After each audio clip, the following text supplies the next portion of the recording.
ಇಂದಲೂ ಕೂಡ ಅಯೋಧ್ಯೆಯ ರಾಮ ಭಕ್ತರು ಅನೇಕರು ಈಗಾಗಲೇ ಬರ್ತಾ ಇದ್ದಾರೆ. ಅಯೋಧ್ಯೆಯಲ್ಲಿ ಅಯೋಧ್ಯೆಗೂ ಏನು ಸಂಬಂಧ ಅನ್ನುವಂಥ ಚರ್ಚೆ ಕೂಡ ಆಗಾಗ ಆಗ್ತಾ ಇದೆ. ಯಾಕೆಂದರೆ ಅನೇಕ ಯತಿವರ್ಯಗಳನ್ನು, ಋಷಿಮುನಿಗಳನ್ನು ಹಾಗೆ ತೀರ್ಥಕ್ಷೇತ್ರಗಳಿಂದ ಅಯೋಧ್ಯೆಯ ಈ ಒಂದು ರಾಮ ಮಂದಿರ ನಿರ್ಮಾಣ ಆಗ್ತದೆ. ಅಲ್ಲಿಂದಲೂ ಕೂಡ ತೀರ್ಥ ಹಾಗೂ ಅಲ್ಲಿನ ಮಣ್ಣನ್ನು ಸಂಗ್ರಹ ಮಾಡಿ ತಂದು ಹಾಕಲಾಗಿದೆ. ಅಲ್ಲಿನ ಮಣ್ಣಿಗೂ ಇಲ್ಲಿನ ರಾಜಕಾರಣಕ್ಕೂ ಏನಾದರೂ ಸಂಬಂಧ ಇದೆಯಾ? ಸಂಬಂಧ ಇದೆ ಅನ್ನುವಂಥ ಮಾತುಗಳು ಕೂಡ ಈಗ ಕೇಳಿಬರ್ತಾ ಇದೆ. ಯಾಕೆಂದರೆ ಈ ಸಂಘರ್ಷ ಅನ್ನುವಂಥದ್ದು ಇದೆಯಲ್ಲ, ಕೇವಲ ಅಯೋಧ್ಯೆಗೆ ಮಾತ್ರ ಸೀಮಿತ ಆಗ್ತಾ ಇಲ್ಲ. ತುಮಕೂರಿಗೂ ಕೂಡ ಸಂಘರ್ಷ ಈಗ ತುಂಬ ಜೋರಾಗಿ ಕೇಳಿಬರ್ತಾ ಇದೆ. ಅದರಲ್ಲೂ ಕೂಡ BJP ಯೊಳಗಿನ ಸಂಘರ್ಷ ಈಗ ತುಮಕೂರಲ್ಲಿ ದೊಡ್ಡದಾಗ್ತಾ ಇದೆ. ಈಗಾಗಲೇ ಸೋಮಣ್ಣವರು ಟಿಕೆಟ್ ಬೇಡ ಅಂತ ಹೇಳ್ತಾನೆ ತನ್ನ ಬೆಂಬಲಿಗರಿಗೆ ಅಥವಾ ತುಮಕೂರಿನ ಲೋಕಸಭಾ ಕ್ಷೇತ್ರಗಳಲ್ಲಿ ತಮ್ಮ ಆತ್ಮೀಯರಿಗೆ ಒಂದು ಟಿಕೆಟ್ ಕೊಡಿಸುವಂಥ ಪ್ರಯತ್ನವನ್ನು ಮಾಡ್ತಾ ಇದ್ದಾರೆ. ಅತ್ತ ಹಾಲಿ ಸಂಸದ ಬಸವರಾಜ್ ಕೂಡ ತಮ್ಮ ಆತ್ಮೀಯರಿಗೆ ಟಿಕೆಟ್ ಕೊಡಿಸಿ ಅಂತ ಹೇಳ್ತಿದ್ದಾರೆ. ಈಗ ಮಾಧುಸ್ವಾಮಿ, ಯಡಿಯೂರಪ್ಪನವರ ಆತ್ಮೀಯರಾಗಿರುವಂಥ ಮಾಧುಸ್ವಾಮಿಯವರು ನಾನು ಕೂಡ ತುಮಕೂರಿನಿಂದ ಒಂದು ಅಭ್ಯರ್ಥಿ ಆಗೋದಕ್ಕೆ ಆಕಾಂಕ್ಷಿ ಆಗಿದ್ದೀನಿ ಅಂತ ಹೇಳ್ತಾ ಇದ್ದಾರೆ.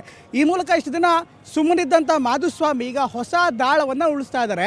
ತಾವು ಕೂಡ ರೇಸ್ಗೆ ಎಂಟ್ರಿ ಕೊಡೋ ಮೂಲಕ BJP ಯೊಳಗಿನ ತುಮಕೂರು ಸೀಟ್ ಏನಿದೆ, ತುಮಕೂರು ರೇಸ್ ಏನಿದೆ, ಅದಕ್ಕೆ ಅವರು ಕೂಡ ಎಂಟ್ರಿ ಕೊಟ್ಟಿದ್ದಾರೆ. ಹಾಗೆ ಹೊಸದೊಂದು ಸಂಘರ್ಷಕ್ಕೆ ಎಡೆ ಮಾಡಿ ಕೊಡ್ತಾ ಇದ್ದಾರೆ. ನನಗೆ ಒಂದು ರಾಜ್ಯಸಭಾ ಕೊಡಿ, ತಿಂಗಳು ಕೊನೆಯಲ್ಲಿ ಬರ್ತಾರೆ, ಕೆಲವೆಲ್ಲನೂ ಬಗೆಹರಿತದೆ. ನನಗೆ ರಾಜ್ಯಸಭಾ ಮಾಡಿ ಅಂದಿದ್ದೀನಿ. ಎಲ್ಲಿ ತುಂಬ ಕಠಿಣವಾದ 3 ಲೋಕಸಭಾ ಕ್ಷೇತ್ರ ಇದೆ, ಅದನ್ನು ಆಯ್ಕೆ ನೀವೇ ಮಾಡಿ,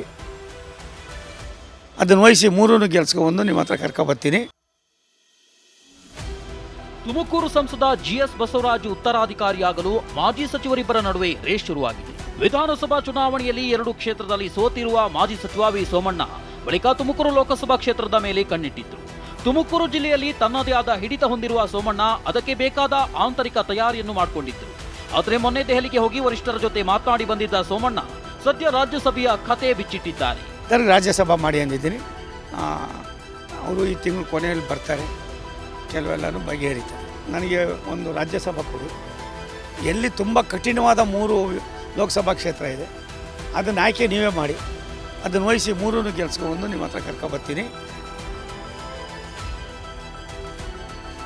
ವಾಸ್ತವವಾಗಿ ತುಮಕೂರು ಕ್ಷೇತ್ರಕ್ಕೆ ಸೋಮಣ್ಣ ಅವರನ್ನ ಅಭ್ಯರ್ಥಿ ಮಾಡಲು ಹಾಲಿ ಸಂಸದ ಬಸವರಾಜು, ತುಮಕೂರು ಗ್ರಾಮಾಂತರ ಶಾಸಕ ಸುರೇಶ್ ಗೌಡ ಸೇರಿದಂತೆ ಒಂದು ಬಾಣದಿಂದ ಪ್ರಯತ್ನ ಮುಂದುವರಿಯುತ್ತಲೇ ಇದೆ. ಇನ್ನೊಂದೆಡೆ ಮಾಜಿ ಸಚಿವ JC ಮಾಧುಸ್ವಾಮಿಗೆ ಮಾಜಿ CM BS ಯಡಿಯೂರಪ್ಪ ನೇರ ಬೆಂಬಲ ಇದೆ. 2 ತಿಂಗಳ ಹಿಂದೆ ಮಾಧುಸ್ವಾಮಿಗೆ ಯಡಿಯೂರಪ್ಪ ದೂರವಾಣಿ ಕರೆ ಮಾಡಿ ತುಮಕೂರು ಕ್ಷೇತ್ರದ ಬಗ್ಗೆ ಮಾತನಾಡಿದ್ದಾರೆ. ಸೋಮಣ್ಣ ದೆಹಲಿಗೆ ಹೋಗಿ ಬರೋವರೆಗೂ ಮಾಧುಸ್ವಾಮಿ ಸುಮ್ಮನೆ ಇತ್ತು.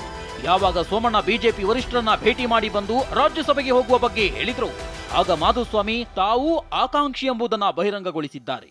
ಒಂದೆಡೆ ಈಗ BJPಯಲ್ಲಿರುವ ಮಾಜಿ ಸಂಸದ ಮುದ್ದ ಹನುಮೇಗೌಡ ಕಾಂಗ್ರೆಸ್ ಅಭ್ಯರ್ಥಿಯಾಗುವ ಸಾಧ್ಯತೆ ಈಗಿನ ಸನ್ನಿವೇಶದಲ್ಲಿ ಬಹಳ ಹೆಚ್ಚಾಗಿದೆ. ಈ ಮಧ್ಯೆ ಸೋಮಣ್ಣ ರಾಜ್ಯಸಭೆಗೆ ಅಂತಾದ್ರೆ ತಮ್ಮ ಹಾದಿ ಸುಗಮ ಎಂದು ಮಾಧುಸ್ವಾಮಿ ಲೆಕ್ಕಾಚಾರವಾಗಿದೆ. ಇದರ ಜೊತೆಗೆ ಯಡಿಯೂರಪ್ಪ ಕುಟುಂಬದ ಜೊತೆಗಿನ ಸೋಮಣ್ಣ ಈಗಿನ ಸಂಬಂಧ ಕೂಡ ಮಾಧುಸ್ವಾಮಿ ತಲೆಯಲ್ಲಿದೆ. ಇನ್ನು ತುಮಕೂರು ಕ್ಷೇತ್ರದಲ್ಲಿ BJP ಅಭ್ಯರ್ಥಿಯೇ ಅಥವಾ JDS ಅಭ್ಯರ್ಥಿಯೇ ಎಂಬುದು ಇನ್ನೂ ನಿರ್ಧಾರವಾಗಿಲ್ಲ.